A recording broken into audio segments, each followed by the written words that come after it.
एक गांव था जो पहाड़ों की दूसरी तरफ बसता था। और उस गांव में सबसे बड़ी दिक्कत थी एक नदी, क्योंकि उन गांव के लोगों को अपना कोई भी सामान क्रय या विक्रय करना होता था, उस नदी को पार करके जाना होता था। और जब उस नदी में पानी आ जाता था तो वो लोग इस काम से वंचित रह जाते थे, यानी कि उनकी कमाई रुक जाती थी। गांव में सबसे बड़ी समस्या थी कि कोई एक दूसरे की सुनना नहीं चाहता था, कोई एक दूसरे के हिसाब से काम नहीं करना चाहता था। एक दिन ऐसा हुआ कि इस समस्या का अगर हल नहीं निकलेगा तो एक दिन ये गांव अपने आप भूख से मर जाएगा।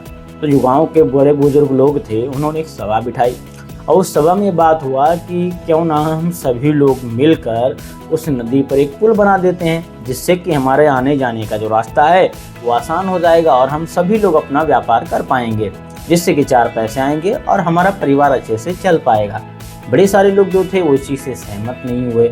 कोई बोल रहा था कि मेरे पास समय नहीं है, कोई बोल रहा था कि मुझे अपने परिवार की जिम्मेदारियां देखनी है। बट सभी लोग ये भूल रहे थे कि वो सारी चीज़ें तभी पॉसिबल हो पाएंगी जब नदी पार करके आप सामान क्रय विक्रय कर पाओगे। बहुत सारी बातें होने के बाद तब जाके लोगों को समझ में आया।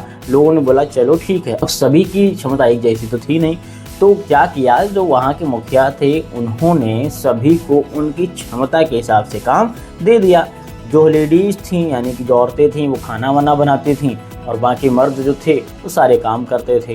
कुछ महीनों के बाद वो पुल तैयार हो गया और लोगों का जो व्यापार था, जो आने जाने का रास्ता था, वो भी साफ हो गया।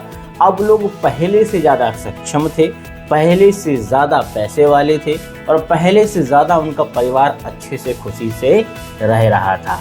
एक दिन फिर से सभा को बुलाया गया और बातचीत की गई, तो वहाँ पर सभी लोग बैठे हुए उन बुज़ुर्गों का धन्यवाद दिया कि आपने एक सही मार्गदर्शन दिया। उन बुज़ुर्गों ने एक बात समझाई कि लाइफ में या हमारे जीवन में आपको और बेहतर करना है तो एक दूसरे के साथ मिलकर काम करना शुरू कर दीजिए, क्योंकि अकेले अकेले आप कुछ भी कर लें, कितनी भी मेहनत कर लेंगे, आप एक सक्सेसफुल इंसान नहीं बन सकते हैं। और अगर आज के समय में आपको सक्सेसफुल बनना है तो भरोसेमंद लोगों के साथ तालमेल बना के काम करना पड़ेगा, तभी सब कुछ मुमकिन है। मेहनत भी कम और रिजल्ट भी ज़्यादा।